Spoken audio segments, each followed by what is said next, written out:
알았습니다. 취업하고 첫 월급 타면 동생들 선물 사주겠다는 아이였고, 부모 몰래 학교 설명회와 대학교 왔을 때 원서 접수를 했었어요. 사망하고 알았습니다. 저번 주 대학교에서 전화 왔어요. 추가 합격했다고. 저희 아들은 내일이면 졸업을 합니다. 근데 저는 우리 아들을 보러 가는 게 아니라 교장 선생님을 만납니다.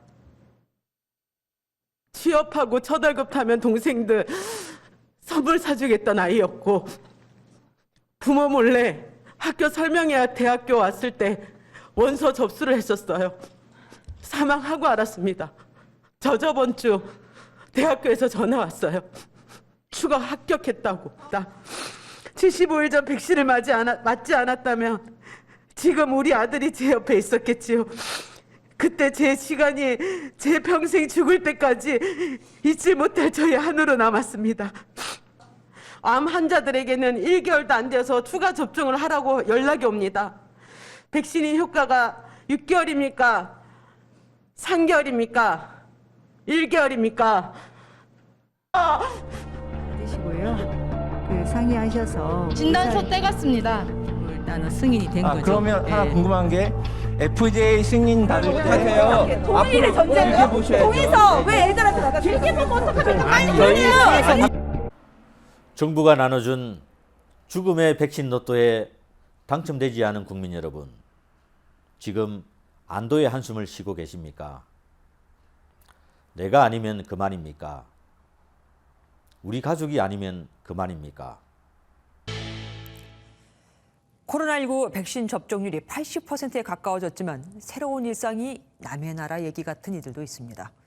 백신 접종 후 이상 반응으로 고통받는 사람들이 그렇습니다. 다 함께 일상회복, 아직 남겨진 상처, 기획보도 네 번째는 백신 접종 이후 이상 반응으로 숨지거나 부작용을 겪었지만 인과성을 인정받지 못해 보상도 받지 못하는 사람들의 사연을 조동욱 기자가 취재했습니다.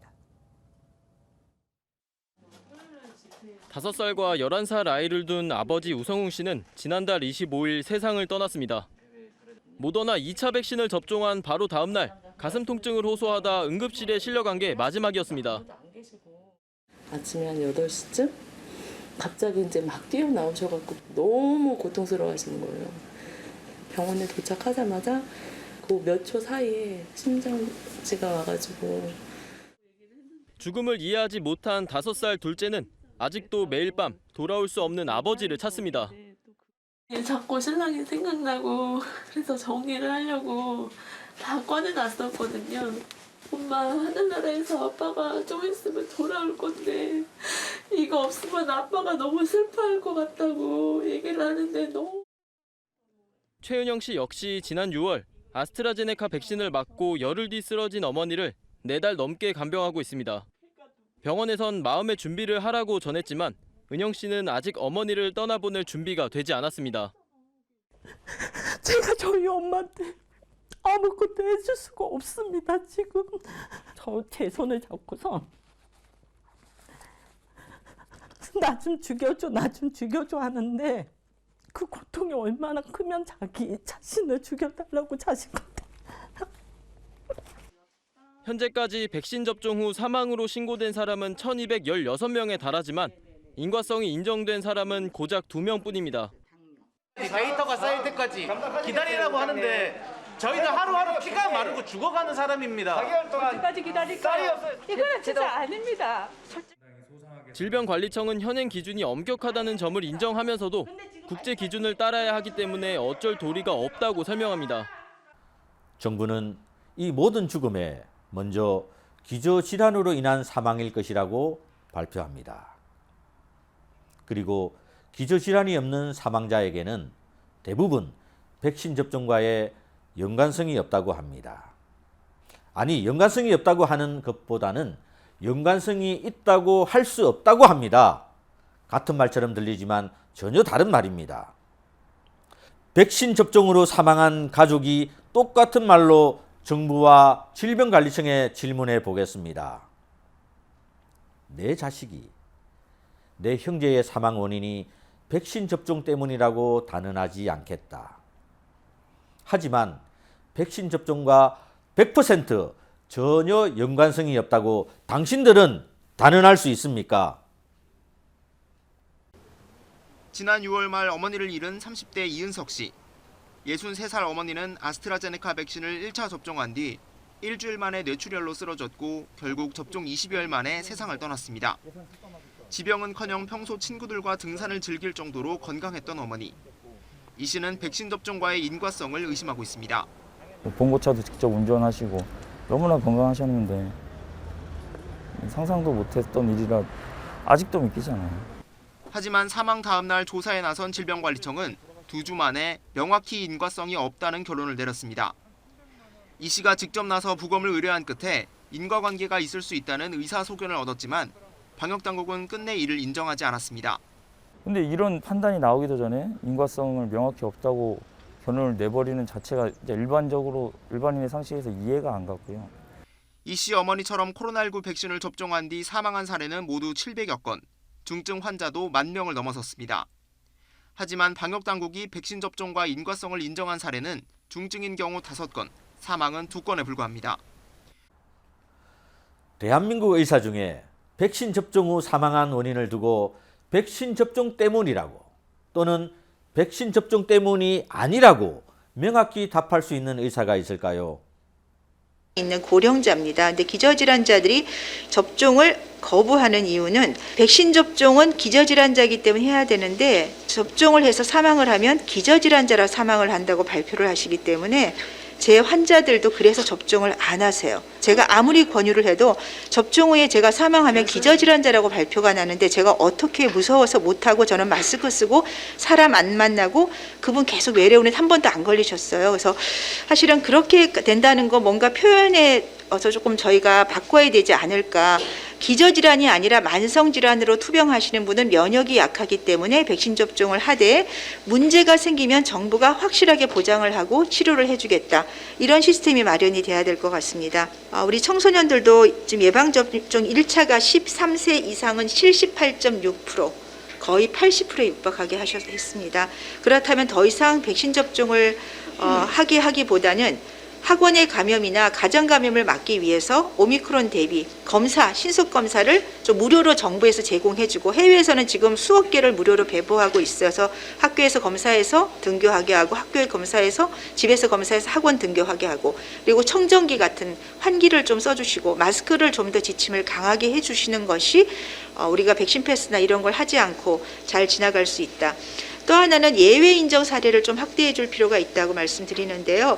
또 무작위로 문자 발생이 되다 보니까 2차 접종 후에 2개월 만에 추가 접종을 거의 반강제로 무조건 보건소에서 해야 된다고 하셔가지고 대상포진 입원하신 분, 폐렴으로 입원하신 분 이런 사례들이 이제 저한테 많이 입원을 하시다 보니까 부작용을 겪지 않은 분들 입장에서는 접종이 굉장히 중요하게 생각이 되시겠지만 이런 분들은 한번 이런 걸 겪고 나면 평생 접종을 못 하실 수가 있어요.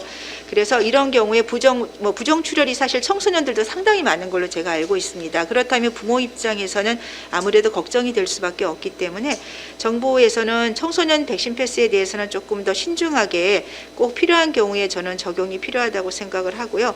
무작위로 문자 발생을 하기보다는 2차 접종 후에 감염이 된 분도 3차 접종하라고 계속 발송을 하고 계세요.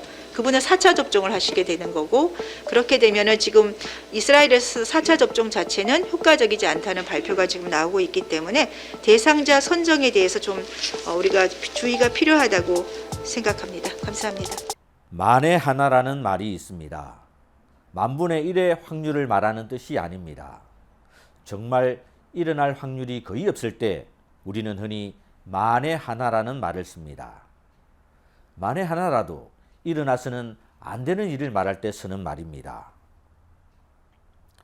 만에 하나 접종 후 당신이 죽는다면, 만에 하나 접종으로 내 가족이 죽는다면 정부는 만에 하나 내가 죽을 수도 있고 내 가족이 죽을 수도 있지만 백신 접종을 안 하는 것보다는 하는 것이 낫기 때문에 전 국민에게 접종을 강요하고 있는 정책을 펴고 있는 것입니다. 유례없는 재난이라는 핑계로 만에 하나쯤이야 하는 생각으로 국민을 죽음 앞에 로또 복권 당첨시키듯 책임지지 않는 정책을 펴나간다면 누가 국가와 정부를 믿겠습니까? 만에 한 명이 누가 될지 아무도 모른다는 말은 모든 국민이 만에 한 명이 될 수 있다는 말과 같습니다. 명심하십시오. 우리나라에서 현재 백신 3차 접종이 이루어지고 있는 가운데 이르면 다음 달부터는 4차 접종도 시작될 걸로 보입니다. 당국은 백신 효과가 떨어지는 사람들한테 우선 접종한다는 방침입니다. 검토를 하면서 우리나라들도 지금 그런 다른 나라 사례를 검토하고 있고요. 또 시행 여부는 결정되지 않았다고 합니다. 사실 정부가 이런 방역 패스 추진이 조금 너무 무리하게 돼 있고 또 법원의 판단에 따라서 국민은 현장에서 많은 혼란을 겪고 어려움을 느끼는 것이 실증입니다. 만약 이렇게 이번에 이제 이런 기본권이 침해되는 전례가 생기면 나중에 또 다른 이유로 손쉽게 전례가 있기 때문에 또 기본권이 침해될 소지가 있습니다. 그래서 제가 헌법학자는 아니지만 가장 문제는 이 첫 번째 국민 기본권을 너무 침해한다. 두 번째 방역 패스 목적과 필요성이 명확하지 않고 근거가 부족하다. 사실 백신 접종률이 60% 70%에 머무르는 여타 국가와 비교하면서 광범위한 방역 패스를 당위성을 주장하는 것은 좀 너무 과한 것이 아닌가. 어떻게 보면 정부가 백신 접종 정책과 거리 두기 정책을 적시에 과감하게 효과적으로 하는 것이 더 중요한데 이 방역 패스에 너무 많은 무게를 두고 그걸 강조하는 것이라고 저는 생각이 됩니다. 정부는 국민의 높은 마스크 착용과 사회적 거리두기 동참에 부응해서 방역 패스 혼란을 신속하게 바로잡고 임박한 오미크론 유행 폭발에 대한 대비 대응에 좀 더 집중할 필요가 있다고 생각이 됩니다. 저는 교육부 장관께서 왜 이렇게 아이들 방역 패스에 목숨을 거는 건지 참 이해가 안 되는 게 장관께서 얼마나 이 백신에 대해서 코로나에 아시는지 참 궁금한데 모르는 분이 이렇게 나서서 이야기하는 건 저는 참 부적절하다. 저는 그렇게 생각합니다. 3차, 4차 끝없는 백신 접종이 대안일까요? 지금은 접종밖에 대안이 없다며 국민의 손에 죽음의 로또 복권을 쥐어주는 것이 최선일까요? 복권을 받지 않으면 가전 통제와 불이익을 주면서 강제성은 없다는 비논리적인 말장난은 언제까지 할 겁니까? 이들 가운데 3차 접종을 하지 않은 사람들은 식당이나 카페 같은 다중이용시설을 이용할 수 없습니다. 어기면 이용자는 10만 원, 업주는 과태료 150만 원에 영업정지 10일 처분이 내려집니다. 코로나 바이러스에 감염되고 사망한 분들의 죽음을 우리는 흔히 개죽음이라고 합니다. 아니, 개죽음보다 못한 게 현실입니다. 이 코로나19 확진자가 숨질 경우 지금은 무조건 화장을 해야 하고 가족이 임종을 지키는 것도 허락되지 않습니다. 하지만 확진자의 시신이 감염을 일으킨다는 과학적 근거가 없다는 게 세계보건기구의 입장입니다. 코로나19 사망자의 시신이 밀봉된 관에 실려 화장장으로 향합니다. 병실에서 나올 때부터 특수 처리된 비닐팩으로 2차 밀봉을 마쳐야 비로소 운구가 가능하고 수의를 입힐 수도 염습을 할 수도 없습니다. 시신을 밀봉한 뒤 화장하는 것도 임종 시 입회를 허락하지 않는 것도 모두 감염 확산을 막아야 한다는 이유 때문입니다. CCTV로만 몸 발치해서 봐야 될 때 손 한 번 못 잡아주고 몇 시간도 안 돼서 화장이 됐다는 게 슬프고. 가족들이 검은색 상복에 하얀색 방호복을 덧입습니다. 고인을 떠나보내는 마지막 배웅길 옷차림입니다. 장갑에 안면 보호구까지 반드시 착용해야 합니다. CCTV로 돌아가신다면 그건 코로나 걸려서 그런 건데 그거 사람 많이 들어가고 붐비면 그거는 어느 정도 이해가 돼요. 유가족들은 방역 지침에 따라 화장부터 진행하고 장례를 치러야 합니다. 요양병원 면회가 제한돼 임종도 지키지 못했는데 고인의 얼굴을 마지막으로 보는 것도 관을 어루만지는 것도 할 수 없어 애통하기만 합니다. 면회도 그러니까 저희가 영상으로만 뵙고 그러니까 2년 동안 엄마를 얼굴을 제대로 못 본 거죠. 화장은 코로나 환자가 아닌 일반 화장 일정이 모두 끝난 후에 진행되고 입장 인원도 제한됩니다. 입장도 못하는 다른 가족은 먼발치에서 지켜보는 게 전부입니다.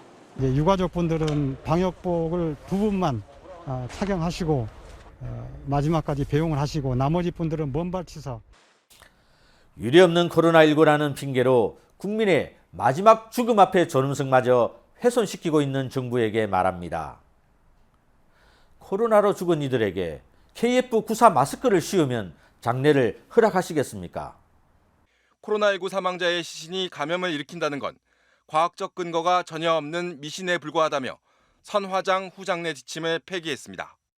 사망을 하게 되면 그렇게 되면 이제 숙주가 죽은 거잖아요. 사실은 바이러스는 더 이상 기능을 하지 못하게 돼요. 그렇기 때문에 코로나로 사망한 자는 더 이상 감염을 일으킬 수가 없어요.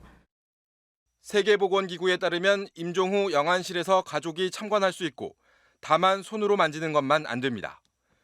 사망이 확인된 이후엔 염습과 수의를 입혀도 되고 비닐팩 밀봉은 하지 않아도 괜찮습니다. 정부가 하는 일이 바로 유례없는 상황에도 국민의 재산과 생명을 보호하기 위한 것이 아닙니까? 지금 이 순간 찰나가 지나면 모두가 유례없는 일들입니다. 유례없는 일이라며 당연한 듯 국민들에게 모든 책임과 피해를 안겨서는 안 됩니다. 국민들이 결코 자시하지 않을 것입니다. 질병관리청에 요구합니다. 질병관리청 전체 직원과 직원 가족들 모두의 부스터샷 3차 접종 데이터를 정보 공개 청구합니다. 보건복지부에 요구합니다. 보건복지부 전체 공무원과 가족들 모두의 부스터샷 3차 접종 데이터를 정보 공개 청구합니다. 청와대에 요구합니다. 대통령을 비롯한 청와대 관계자 모두와 그 가족들 모두의 부스터샷 3차 접종 데이터를 정보 공개 청구합니다. 하지만 이스라엘 정부는 그린패스라 불리는 방역패스 제도 폐지 검토에 들어갔습니다. 오미크론 변이 때문에 돌파 감염이나 재감염이 속출하는 상황에서 백신 접종 여부를 공공장소 출입 허용 기준으로 삼는 것이 의미가 없다는 판단에서입니다. 이스라엘 보건부가 운영하는 자문위원회는 백신 접종 증명서보다는 항원 검사 등을 통해 확인된 감염 여부를 공공장소 출입 허용 기준으로 삼아야 한다는 입장을 밝혔습니다. YTN 강성욱입니다. 끝으로 국민의 주권을 위임받은 국회의원들에게 묻습니다. 2월 20일 2차 접종 유효기간이 만료되는 국민의 한 사람인 저 김 PD는 3차 접종을 맞지 않고도 국민의 권리와 존엄성을 찾으며 생활할 수 있는 방법을 찾아주십시오.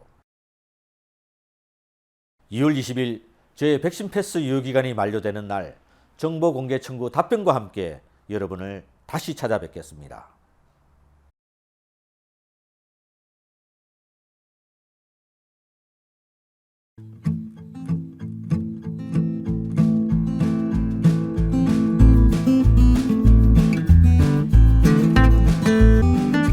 더 좋은 양산을 위한 방송 양산TV